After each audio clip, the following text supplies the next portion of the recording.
Doubt is number one enemy of going deeper into the self and truly connecting to what we feel.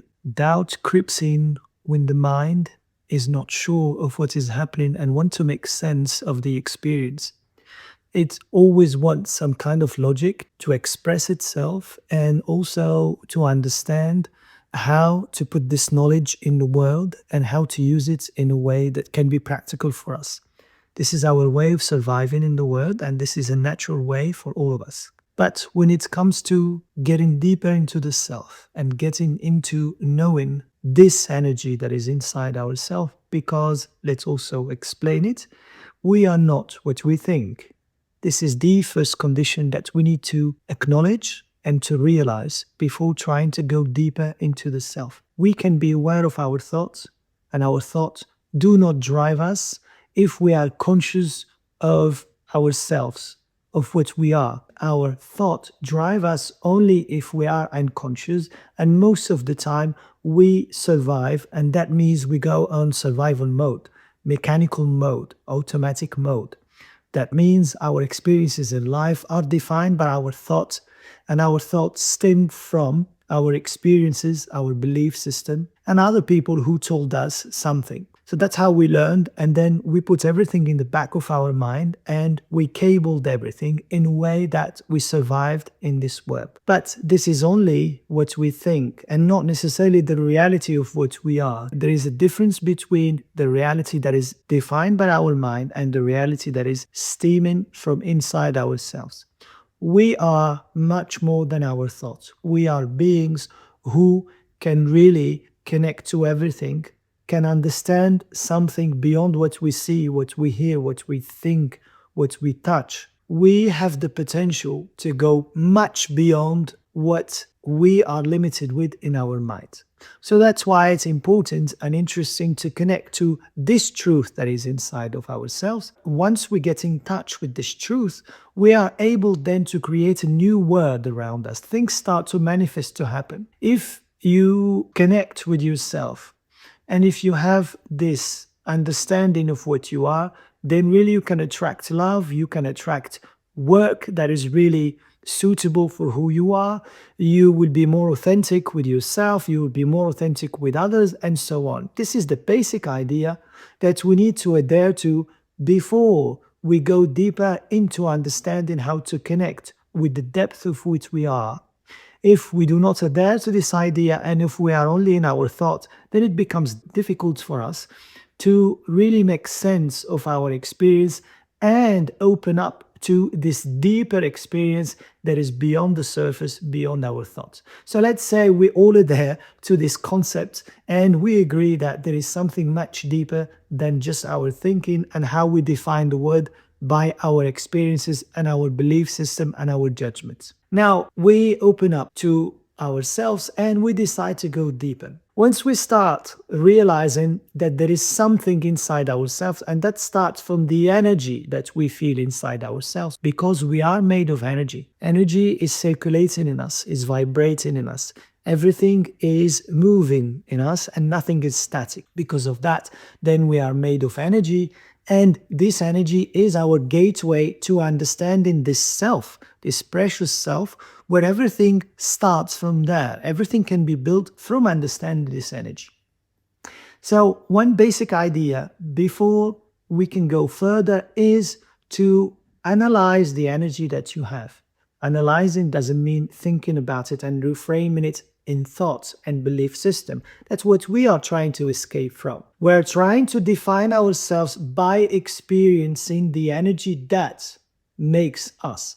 This is grounded work. This is being, experiencing, taking responsibility for what we are instead of believing and judging and having a reality that is all made up with judgment and framing upon what we have heard, what we have read, what we are thinking. So if we want to go into understanding this energy that is inside ourselves, we need to be present with this energy.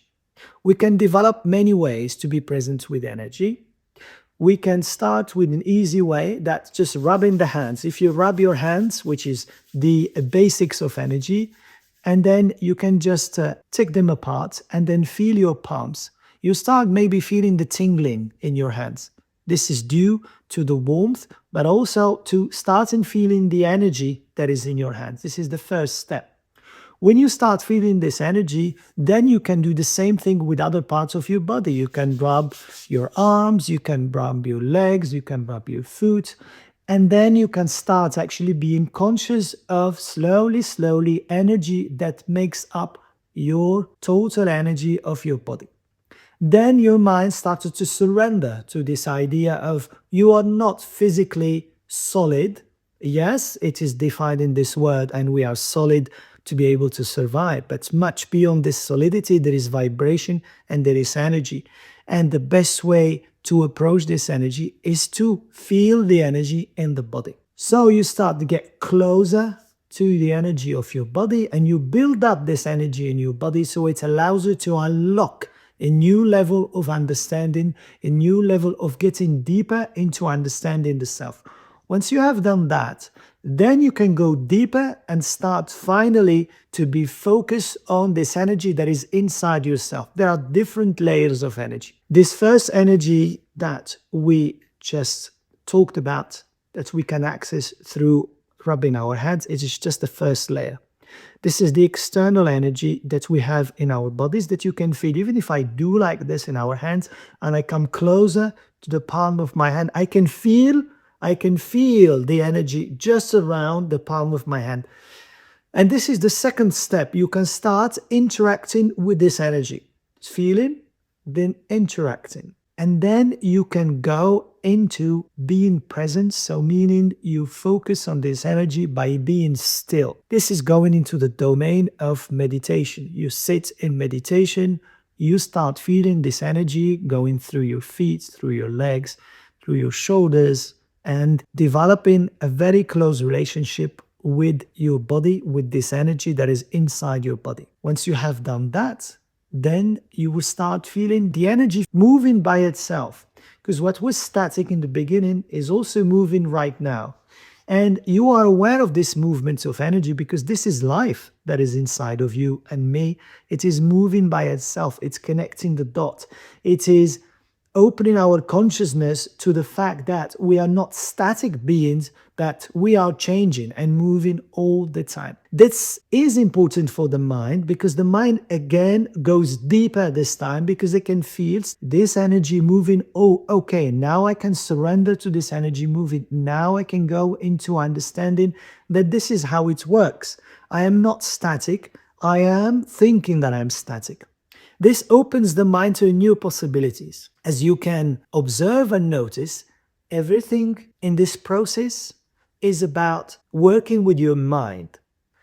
The mind has to open up slowly to different levels because the mind doesn't control only our thoughts, but also our sensations in here. And we, in our bodies, somatize, which means the thinking becomes feeling in our body, and our reality also, we store it in our bodies. And that's why if something is not balanced at the mental level, it triggers at the emotional level, and it triggers also our bodies, and we can store maybe traumas in our bodies in form of tensions, in form of diseases, in form of many things that can happen in the body. So one of the advantages of getting your mind to open up to the energy that is inside yourself is also to heal yourself automatically. Because healing at the end of the day is just consciousness moving. So if you manage to consciously feel the energy moving in your body, you are also triggering the healing automatically. That means your mind is opening up to nothing is stuck. I can move from this state where I thought nothing is repairable to something that is more living, more united with everything else. And that is the purpose also of opening the mind to this energy that we feel inside ourselves. Once we have done that and we start feeling this energy inside ourselves, it's inevitable that the mind will fight back because it wants to go back to reasoning, logic, understanding. I am static. There's nothing beyond what I see. There's nothing beyond what I touch, what I feel. And that's where doubt starts creeping in. Doubt is when the mind is not sure of what is happening inside yourself because the energy is moving in the body, but the mind wants to put it in boxes and to understand what can I do with this energy. It needs a plan, instructions. There is no real remedy to this. And this is where it's crucial to deal with doubt. Doubt needs patience. Patience means you allow things to happen. You detach from the result. You get your mind to get used to, okay, I do not know what is happening in my body right now. It is moving. I can feel energy. So I am focusing on this energy and I'm not jumping into conclusion. If I see a feather coming in my eyes and my eyes are closed and I can see a feather, then it doesn't mean that there is a sign that is coming from somewhere in the universe. Maybe it is, but it's even more interesting to have this thought of the feather and to bring your awareness to your body with this thought that you have.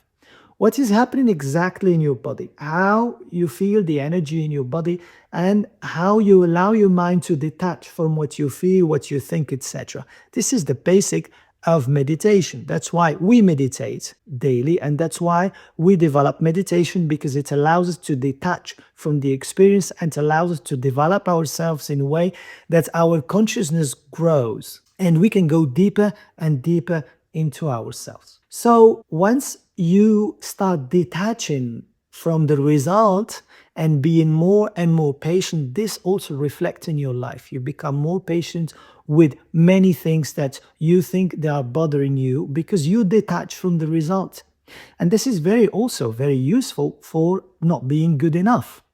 Feeling that you're failing because not being good enough, meaning that your mind is setting objective, very clear standards to have expectations in life. Yes, and failing is the same thing. If you set a goal in your mind and you're not achieving this goal, then your mind goes, oh, I am not achieving this goal, so I am not detached, so I am attaching to the result. So that's why I feel that I have failed myself.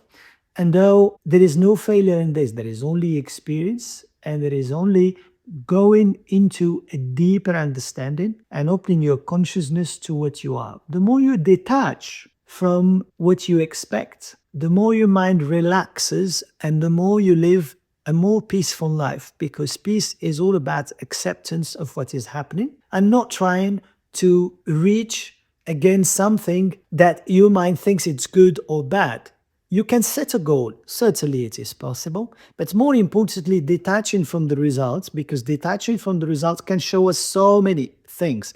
And it's exactly the same process when you go inside yourself. The energy is moving in the body, but you do not expect any result. If you have to make a decision, for example, and it's clear in you, for example, you're expecting a yes or no, or maybe a third option, and you are sitting with this energy and you're asking yourself a question, not necessarily this answer will come forward, but this energy slowly start actually to cleanse everything that is hindering your clarity so as you can consciously make a decision. This is a process of going deeper with this energy, being patient with this energy, allowing your mind to readjust to this energy so as it becomes part of you. Once this energy becomes part of who you are, automatically your mind then starts to use it to do something with it. The decision that you wanted to make, which is a yes or no, maybe it opens up to a whole different thing that is even bigger and more powerful than just answering this question, because it might show you something that you would not expecting at all. Why I'm saying that? Because the energy that you can feel inside yourself, you have to be conscious of it so it unfolds, it reveals itself. It doesn't work with the same linguistic as the mind. The mind, we're working with language and thought. But the energy works much deeper. It is vibration, and vibration is not straightforward for the mind. The vibrations need to be connected to something else, and this connection is only that way. By connecting all those vibrations together, the mind starts to have a map. And that's how it translated to thought, and that's how it translated to experience. So, to summarize, we need to feel energy. We need to get used to this energy, to open the mind to the possibility that we are much more than our thoughts. Then going into knowing this energy, allowing it to circulate in our bodies. And when we allow it to circulate in our bodies, we need to be patient and detach from what we think is right and wrong. This is the difficult part, but this is the most important part that we need to develop with experience, by sitting, by allowing, by really being accepting of who we are, by being compassionate of not reaching a goal, by allowing this thing that comes from the middle of nowhere, because it feels like that when you are deep in yourself, to come and to be integrated in our energy. Integrated meaning that it is part of who we are. New vibrations mixed with our present vibrations make the new us. Gives us the new mind, gives us healing for our bodies, and allows us to go much deeper in life. But more importantly, and that's why we are talking here, to put an end to our endless doubt. Doubt is but not understanding the energy that is in us. And the more we allow this energy to be integrated in our lives, the less doubt we would have, and the more actions, deeper action, we will take in life.